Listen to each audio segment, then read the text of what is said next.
you for joining us today for this important workshop on the LGBTQ community, because they have experienced violence and discrimination.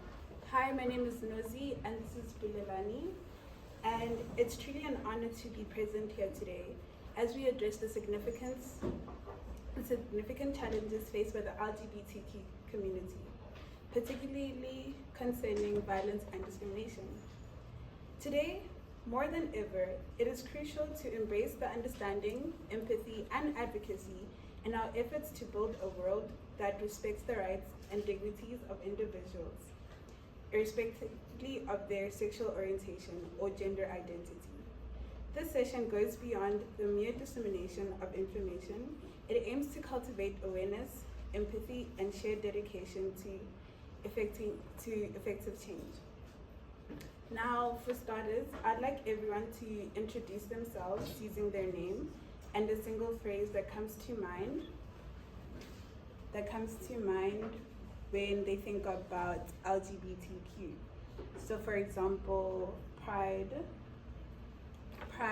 or anything that comes to mind. But again, it's a sensitive topic, so please don't be prejudiced. There's like a limit. Does anyone want to go? Okay, do you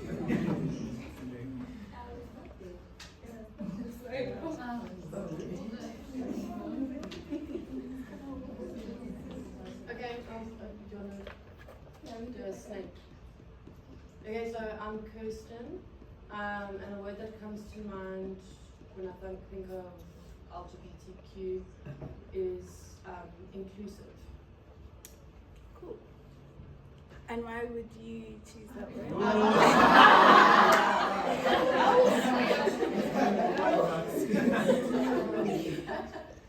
I think the word speaks for itself, but the word inclusive is like unity and togetherness and making sure that everybody is included in like an umbrella. Okay, cool. So, yeah. Anyone else? I'm Nikki, and when I think of the LGBTQ community, I think of queerness. I think I just think of that word because it's like not really fitting how the world has described what you're supposed to be. Like not heteronormative, not, heterosexual, things like that. Cool. Okay. I would say resilience. Yeah, I think like the queer community has had to like go through a lot of things throughout history, and like we've shown an incredible amount of like resilience throughout. Yeah. Anyone else? Okay. This one. Oh, at the back, yeah? Hi, I'm Zodiac. When I think of LGBT, I think myself. Thank you guys. Those were very actually good words. And from those words, I'm really actually quite surprised because we can learn a lot from those words as we are able to understand the different words and communities. And for example, the acronym LGBTQ, let's start there. What does it stand for? Can anyone answer that?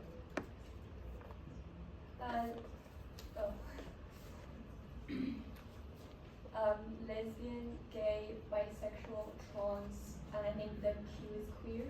Yeah. I I as well. And plus, yeah. Okay, cool.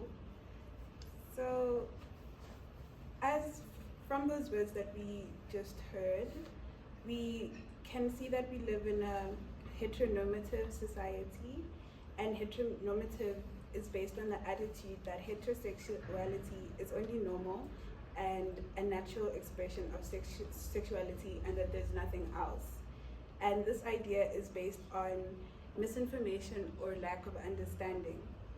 This can lead towards favorable views of LGBTQ individuals, and some cultures and religions are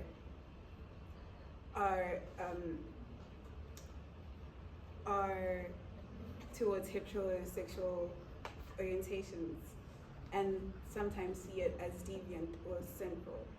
However, we need to learn that each and every single one of us has rights, and we, according to Section 9 of the Constitution, it states that everyone cannot be discriminated against due to their sexual orientation, race, or gender.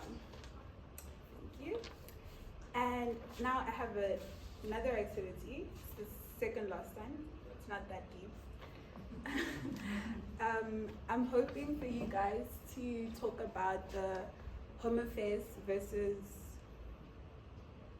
Minister of Home Affairs versus Furry case. So if you can go on your phones and laptop and research it and tell me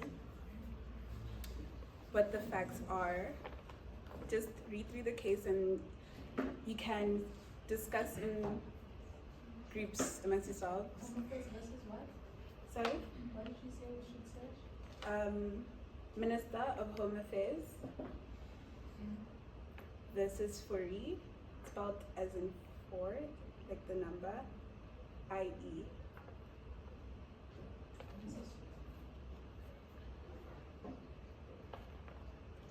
So you guys can divide yourselves into groups and discuss. So maybe like 5 or 6, however.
I'm 18 now. November.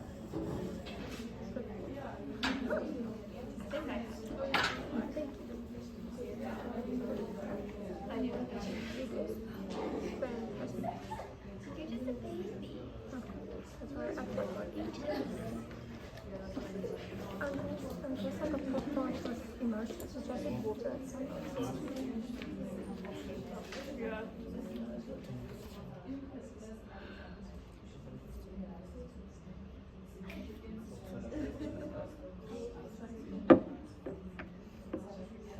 How's the wound healing? Can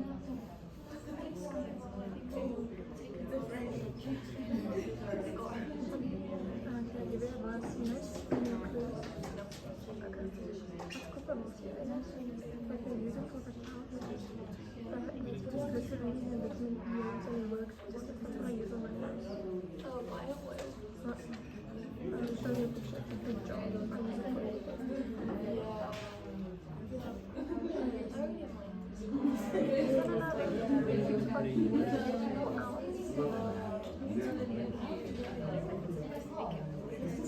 Like it just helps you so it doesn't crack open so when you do something on.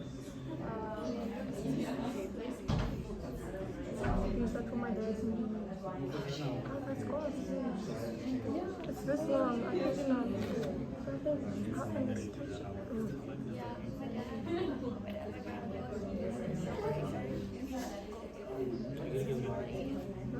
That was one of the friends in the picture. But the one his father hit him with a plank ball. Yeah, it's a matter of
I don't know, I looked up and she's very like, but So creepy.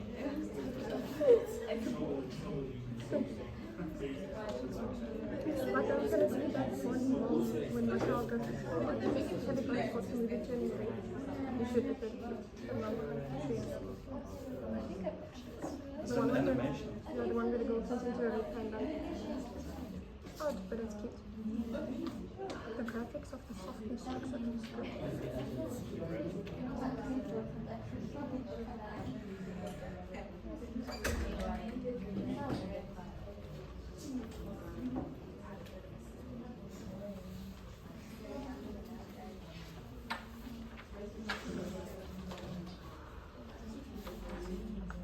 When I was crying yesterday, the now I had said, don't cry on the laptop.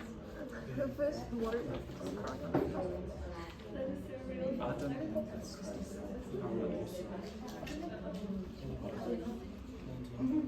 Okay, guys, we have 4 minutes.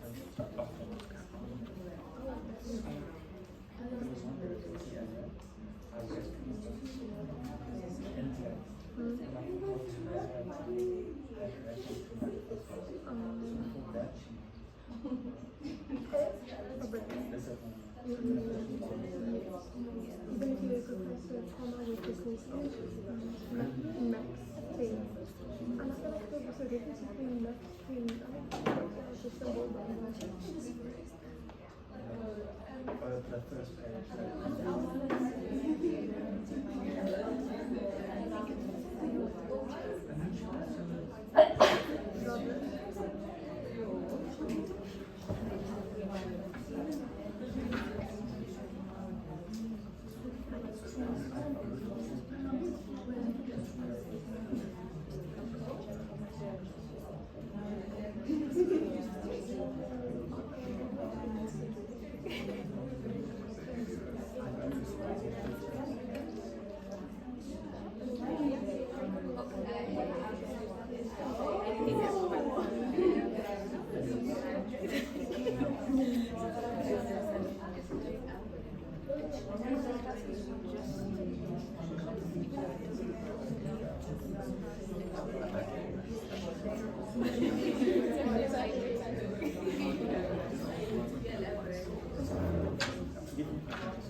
It's all very specific. I'm pretty sure that we can all of them go through their background.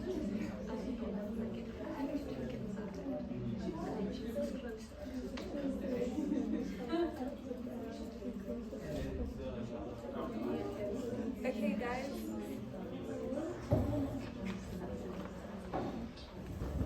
So, from reading the case, right, we understand that it's about two couples who wanted to get married at home affairs. However, they were prohibited from marrying each other. And one question that I asked myself is that, how did the Constitutional Court interpret the right to equality under Section 9 of the Constitution in relation to same-sex couples? So now, in the case, the court acknowledged that equality is a foundational value of the South African Constitution and in our society. Section 9 of the Constitution, often referred to as the Equality Clause, prohibits unfair discrimination on the grounds of sex, gender, and race. The court stressed out that it guarantees equality and should apply to all people. Another question that I asked myself, well, maybe you guys also asked yourself, is in what ways did the case advance LGBTQ plus individuals in order to promote equality? And we saw that this is like a significant case which started everything, because it happened in 2006, and it was just a huge milestone for everyone. And the last question is, what are the challenges and benefits as using that case law? And we found that courts may face significant backlash from religious or cultural groups opposed to LGBTQ plus rights, as we saw in the Furry case. Many religious communities object to the legalization of same-sex marriages, which poses challenges for broader and social acceptance. So, again, it's understandable that everyone's entitled to their rights, but according to the Constitution, they're protected, and we should all treat everyone equally and fairly. Can you guys please give my teammate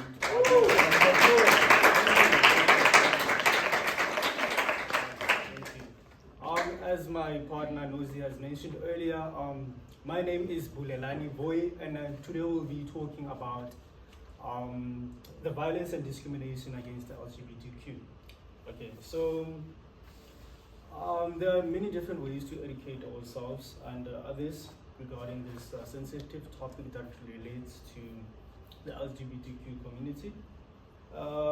First of all, we can take the time to educate ourselves about the LGBTQ issues, the history, terminology, and understanding the challenges faced by the community is the first step towards effective advocacy.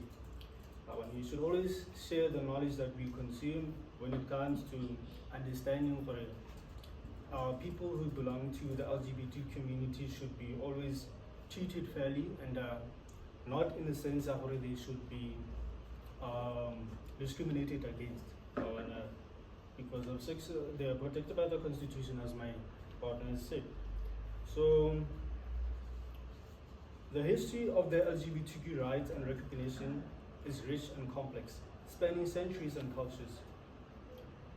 Evidence of same-sex relationships and diverse gender identities exist in many ancient civilizations. For example, same-sex love was documented in ancient Greece, and various cultures recognized individuals living as a different gender and that assigned at birth. So we'll be talking further about the LGBTQ. And then LGBTQ is an acronym for lesbian, gay, bisexual, transgender, queer, or questioning, and others. Sexual orientation refers to someone who's attracted to. Common orientations include heterosexual, homosexual, bisexual, and asexual. Challenges faced by the LGBT community: discrimination and the stigma faced against them. Social stigma. Many LGBTQ individuals face social stigma and discrimination, which can lead to mental health issues such as depression and anxiety.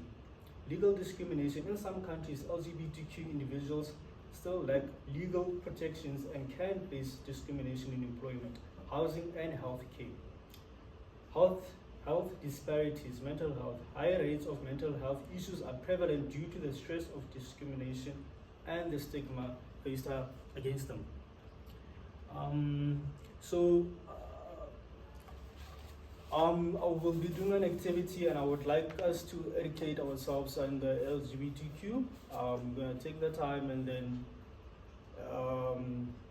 educate one another from what we've learned so far, whether it be the terms of the LGBTQ or the protections that they have, and they should have the same equal rights as people as any other human being, because it would be insensitive to treat them otherwise.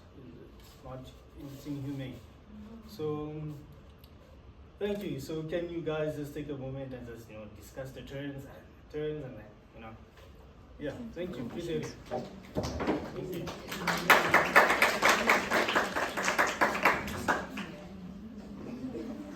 Thank you very much. Like the proper term is and the IA stands for intersex, and then the A stands for asexual, agender, aromatic. Aromatic. What? Aromatic. Oh, sorry, right now where there's magic involved. Plus it's just like representing if there is a lot of other identities that aren't in the title, but they're all valid and considered. So is aromatic and asexual typically the same thing as just No. Asexual is when you don't experience sexual attraction, you don't want to have sex, or it's just you never experience sexual attraction. Aromatic is when you do experience sexual attraction, you don't get into you don't experience romantic attraction. Yeah. So it's A or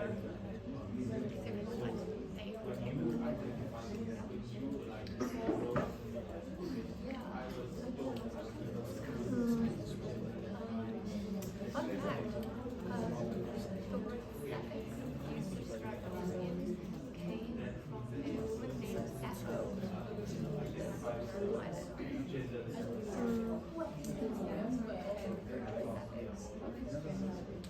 Don't people attach it before some people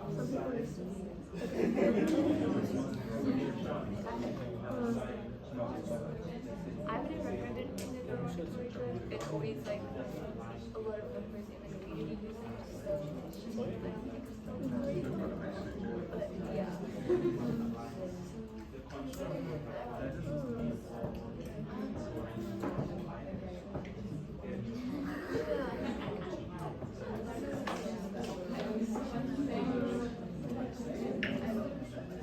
think just don't be like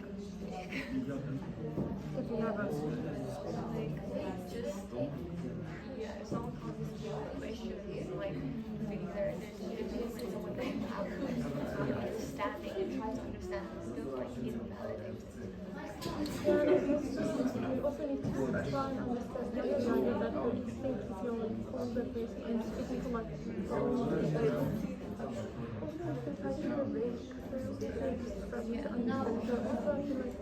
people need to find understanding each other. I think the thing is that there are a lot of people in the community who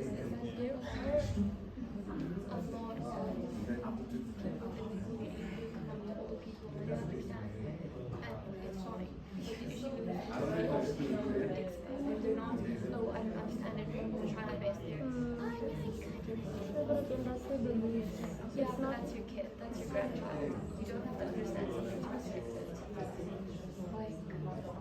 I think there's also another, like, this is the thing I don't understand. Like, you don't have to understand perspective if you're not understanding the case law. Because I know a lot of people in my experience, they have parents because they don't understand the case why they're based on that's what it's because they've tried and they've shown respect. It's just respecting people as individuals.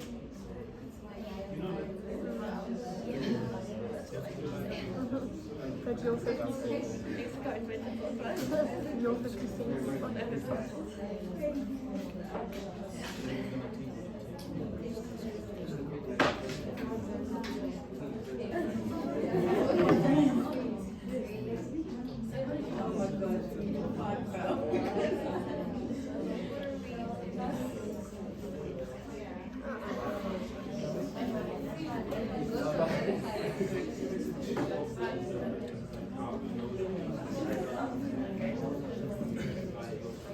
Sorry, my friend's chat went missing. I told them one thing to come back.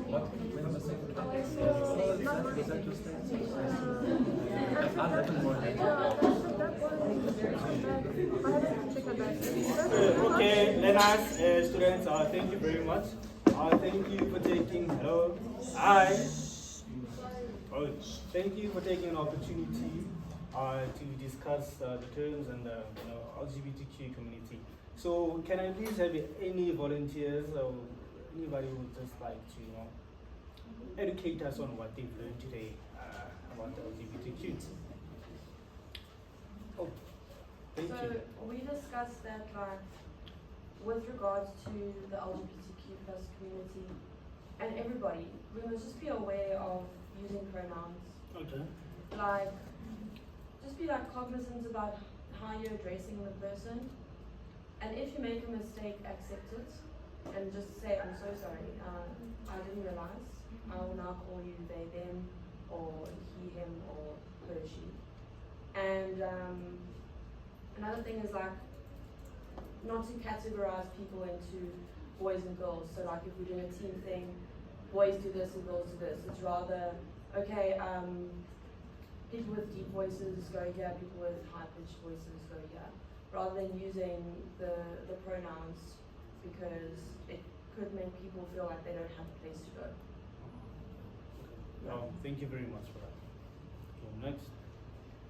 Okay, so we discussed the acronyms and what it actually means, because I think that there's a lack of understanding of what each acronym really means, and I think there's more so the confusion has more so to do with or either the lack of knowledge about trans individuals, intersex people, and asexual people as well. What we discuss is what it means to be a cisgender person as opposed to a trans person. So from my understanding is that we are all assigned as a gender at birth, right? And it's usually by the doctors looking at your genitals or whatever, and how gender, how people develop and have an understanding of their gender when they grow up. I think most of us, our gender identity aligns with that which we were assigned at birth. So that makes you a cisgender person, right? And when people do not have that alignment with their assigned gender at birth, then you say that these people are trans people, right? And this is an umbrella term that includes people non-binary people as well. And then with the intersex community, these people may have a how can I say, a different sex makeup, right? So an easy example that I gave was Casta Semenya, right? She may have different hormonal levels or whatever, or maybe chromosomes, but she was still assigned woman at birth, and that is the gender identity that she aligns with. So it doesn't matter how she looks or whatever, she identifies with the gender that she was assigned at birth, right? So that is how, and when it comes to sex characteristics, the intersex community it is very diverse. It manifests in different ways. So no intersex person is the same, right? So they may have different combinations of sex characteristics regarding their hormone levels, their chromosomes, and their sex characteristics. And then asexual people, I think we tend to like focus less on those people, right? But they also face a lot of like stigma and ostracization because like people don't understand when people do not have a sexual attraction at all, or when it isn't like the normal expected way of someone to have a sexuality. Yeah. Right. Thank you very much for. Those are very good points, actually. Yeah. Also to expand on that, the A also stands for, in the LGBTQIA, it stands for asexual, agender, and aromantic. And I think there's a similar misunderstanding of aromantic and agender that should be like talked about. Yeah. Hi, thank you guys. Those are very cool points. And it actually learned a lot from me as well. So today we'd like to conclude everything that we have spoken about. And thank you very much for participating. I appreciate it. And I hope that each and every one of you will take everything that we learned today and spread it amongst the world. Thank you.